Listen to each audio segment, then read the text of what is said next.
live. Yay! I'm so excited, Asya. I guess people might have caught us in our never-ending conversations. We can continue afterwards, but I am super, super duper excited. And I want to say good morning, good afternoon, good evening to all the podcast and LinkedIn Live listeners. I am so excited to begin an Unstoppable Me podcast and LinkedIn Live series for Thrive with Mentoring with Assia Morris.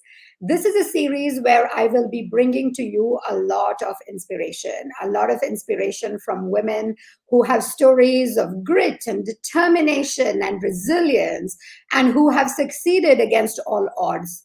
And I really, really believe that this is what we need to hear today because we are living in this world of ever increasing uncertainty. The pandemic has not ended, and then there is a war, and then there are flights getting canceled left, right, and center. So we cannot even, go to our leisure places very easily. And I think in this world, we really, all of us, including me, by the way, we really need something to hold on to that inspires us. And that was really the starting point of creating this theme, which we have at Thrive, started at the IWD, at the International Women's Day in March, and then we continued with it with the annual awards, and now we want to continue this and keep bringing to you these stories of amazing women. And I want to welcome you, Assia. Thank you. Assia Morris is a mixed heritage Algerian and British, living in Switzerland for more than 20 years. So that's something I share with you, Assia. You're a mom of two children like me and has a corporate financial background of more than 20 years, which is really amazing, right? This is an unusual, I would say, combination that you bring. You are also an executive coach and you love to empower women. It was so amazing to have you as a Thrive mentor and a transformational one. And I really like that you focus on, their own style and helping them to be their best selves, especially breaking the glass ceiling, which I believe you've done yourself, right? So your diverse backgrounds is what really attracts me a lot. And I'd love to ask you, Assia, share with me one of your favorite childhood memories, which sort of reflects who you are and who you're becoming. Oh, wow.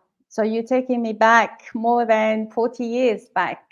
So I was born in Algeria, as I mentioned, and I was lucky to grow up next to the sea.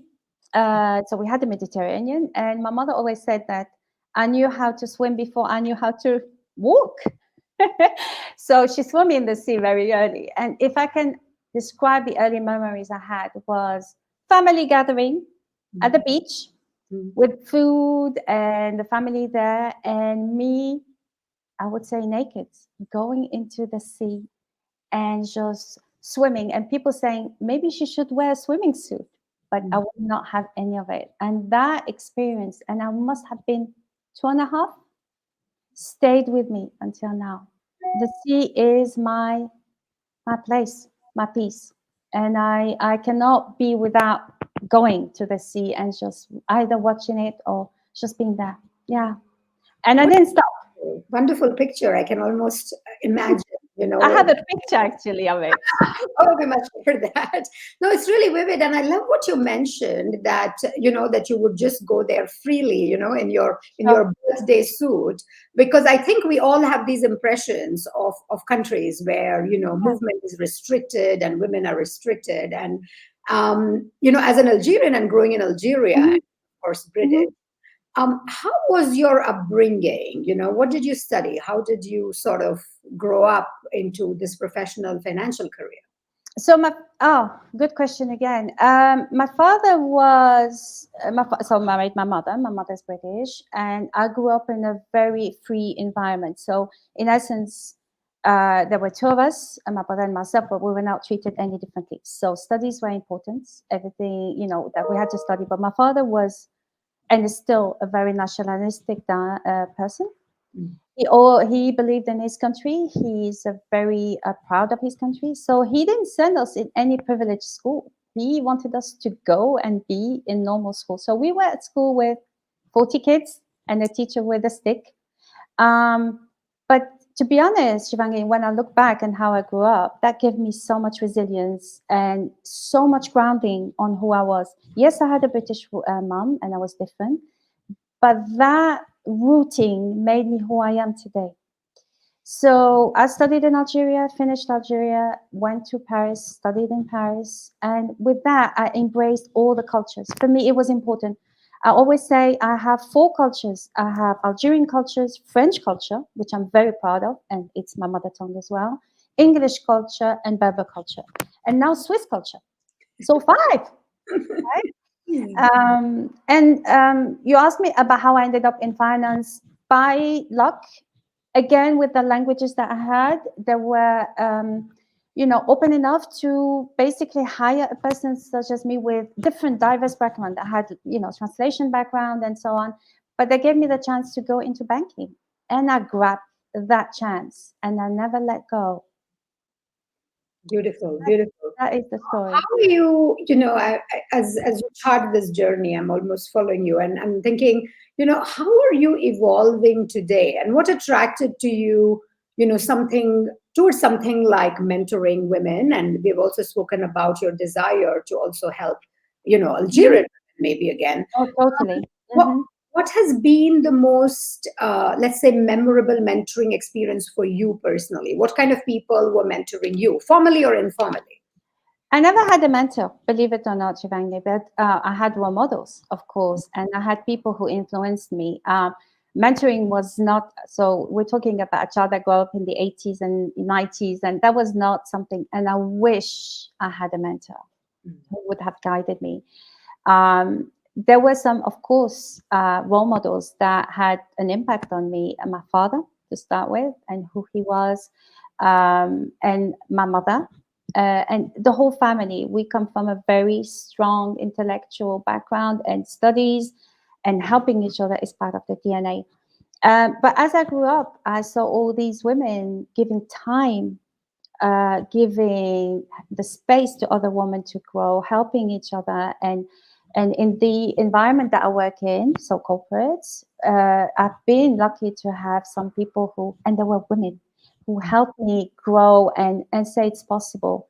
Yes, I come from a different background, but I can make it. And and now I'm here to serve. So I'm here to serve. I'm here to either mentor or coach and empower these women. And yes, with an idea of doing it with my fellow Algerian women. That's true. That is something is very strong in me. It's my turn. Like I can fully identify with that sentiment. Hmm. I'm just thinking, I mean, diversity is sort of in your bones, if I can say. It's not something that you need a DNI training to become aware of both conscious and unconscious biases that we all bring, right? And they Yes. remain, and we are actively working uh, Hmm. with those realities. Um, but again, diversity is not just at a gender level. It's not Yeah. just at the level of ethnicity, nationality. You Mm-mm. also mentioned something really interesting, and that is your more recent, I would say, experience of living with a health condition. Can you Yes. speak more to that? Because I know that we said, that is one thing that is important for you, how you have circumvented possibly an unsurmountable, an unsurmountable disease, to some. And I'd Hmm. love for you to talk about that because I Hmm. think it's so Sure. inspiring. So, because of my background and the high achieving background, as you know, you come from the same background where the expectations from the family is that you go as high as you can go. You become a doctor, you become, an engineer, whatever the expectations are. I was a phenomenal high achiever, and I wanted the sky. The sky was the limit for me, and I was growing in the company I work for, and succeeding. And somehow one day I woke up and I was unable to walk.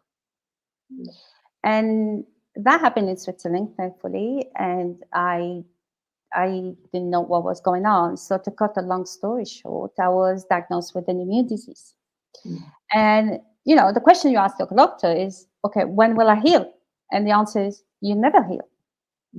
Okay, so what's going to happen? Not great things. That's their prognosis. And I was sitting there and I'm reflecting about this. And of course, you have a million questions come through your mind. Why me? How? Could I have done something different not to have that illness? And you feel guilty. You feel ashamed. You feel your future has been robbed somehow because the prognosis is not a fantastic one. It is what it is. And acceptance. So that happened, let me think about it, in 2005. So I was 35 years old and I was very young. And that illness, if I can say so, had taught me so much. It had made me take a different journey and a different journey. And I believe, thanks to, and I say thank, and I'm choosing that word, thanks to that illness, I was able to choose a different journey. I don't think I would be talking to you today and be in the place I am today if this illness didn't happen. It also made me aware of my limits, of what I can do, I cannot do. It also made me um, becoming a coach. And one of the coaching areas that I focus on is for people who have immune diseases or who have anything, and help them achieve their dream, because nothing is impossible. Nothing. What helped you? So what was the drive? As I said, it is, I do know of people who might have such a prognosis, and it is as much a mental, emotional battle as it is Totally. physical, Mhm. right? Mhm. What were your support mechanisms, and what was that sort of mindset that really helped you to capture? Well, I wouldn't say capture or overcome. I mean, it's really like live with it and actually Mhm. frame it to support you rather than Yeah. something that debilitates you, right? My Algerian roots, Shivangi. I come from a long line of very, very strong women who went through colonization, having no rights. Let's not kid ourselves. These are societies where men are really the masters of everything. But they're so strong. And that DNA never faltered. That DNA was there and it was in me. So my mindset was to fight it. My mindset was to say, it's not going to stop me from being who I am.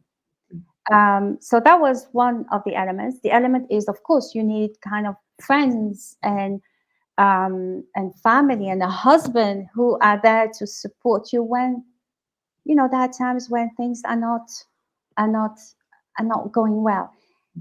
And most importantly, to ask for help, Shivangi, when things are not well, when it's not your day. I come from a very proud family. We don't ask for help. We do it. We do it. But just to stop for 1 minute and say, can you help me? That is so insightful. Asking for help as a superpower. And I can tell you, I know many, many, many high achieving women, high performing women who really think that it is a sign of failure to ask for help, right? Because you should be able Exactly. to do everything yourself. And we know that that's not true, right? I mean, you can alone only go so far. And if you go together, you can go much further away. And like you say, that Mhm. is the limit.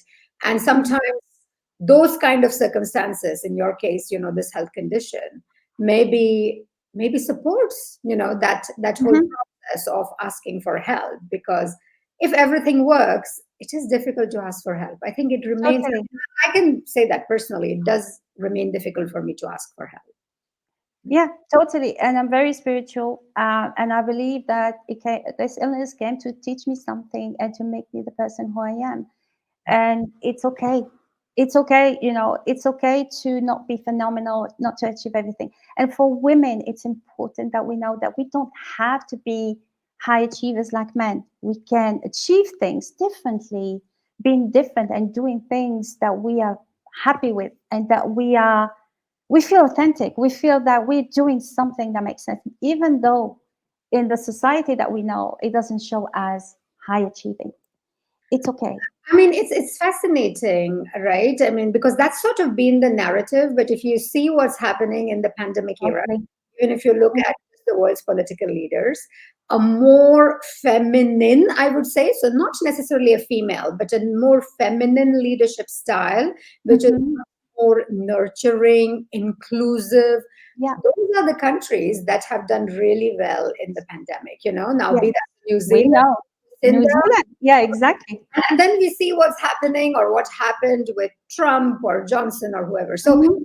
it's quite fascinating, right? Because we have this picture, and I think we have it both as men and women, of what a leader should look like, what Yeah. action to take. We have this, heroic image of somebody up there making all the decisions. The world is too complex. Everything is too unpredictable. It's just that style is really out of fashion now. It's not going We to need work. to create our leadership, our women leadership, and how it should be and show up. And I am, this is why I am a coach. Really, it is what drives me. It drives me because I feel that it's our time. It's our time to show. It's our time to shine, and it's a time to show how leadership as a woman. We don't have to imitate men. We don't have to be, as you were mentioning, nurturing, kind, inclusive. These are not something that you're taught to be, but this is who we are. Yeah. And it's important that this shines. I'm coaching middle managers, women, and they are afraid today of showing who they are, showing emotions. I heard it. You probably heard it. Don't show emotions. You're a little bit today. You're a little bit. You seem a little bit emotional. Yes, we are emotional because we decide to show emotions. If you guys don't want to show it, no problem. I'm showing it because this is who I am. And that really is the double bind, right? And I think, Totally. Thrive does women for women mentoring for that Yeah. purpose, because it's a lived experience. It's not Mhm. enough for you to have, read all the research around it and saying the right words. Yeah. The lived experience of this double bind, where if you are assertive, then the chances are high that you will Mhm. be considered too aggressive, too bossy. Mhm. Mhm. Otherwise, you're a wallflower. It's like there is no in between way. And I think that's what leaders and women leaders, especially of today, are Yeah. trying to find this in between way, right? Yeah. Where the way you are is okay, and saying okay to Mhm. another style too. And I think that's where the inclusion piece comes from. Yes. You're very right there. I think And that's acceptance, and diversity is not, as you said, not only your background or who your religion. It's also acceptance of what is different. yeah. And for me, it's so key. And I grew up with, I grew up with two parents from different backgrounds. Algerian and British have nothing, literally nothing in common. Yeah. There's nothing, there is common, no language, no religion, nothing in common. And to be able to bring the two worlds together and just to say, this is who I am, plus adding on top of it, whatever came my way is who I am. And for that, I became one of this person who just accept Very much. whatever is different. And I would love women to accept, whether who they are, and they will start of leadership going forward and just shine, just shine. Thank you. Thank you so much, Asya. I think this is really inspiring. Thanks so much for your time. I hope to keep connected with you, of course, and I Would hope to love to. bringing Thrive to Algeria as we discussed. Oh yes, that's the next step, and I would love to continue that. Yes, that would be not Algeria, it's North Africa. It would be lovely, and to Yes. engage with these women. I think Thrive will be so needed, Yes. and I've seen the impact it had in Switzerland. So let's rock and go everywhere. Thank you so much. Take care Pleasure. now. I am seeing one last comment I want to show here. Very moving. Your self acceptance is a gateway to wider inclusion. Thank Indeed. you, Ashid. Take care. Bye for now, Thank everybody. you. Bye bye.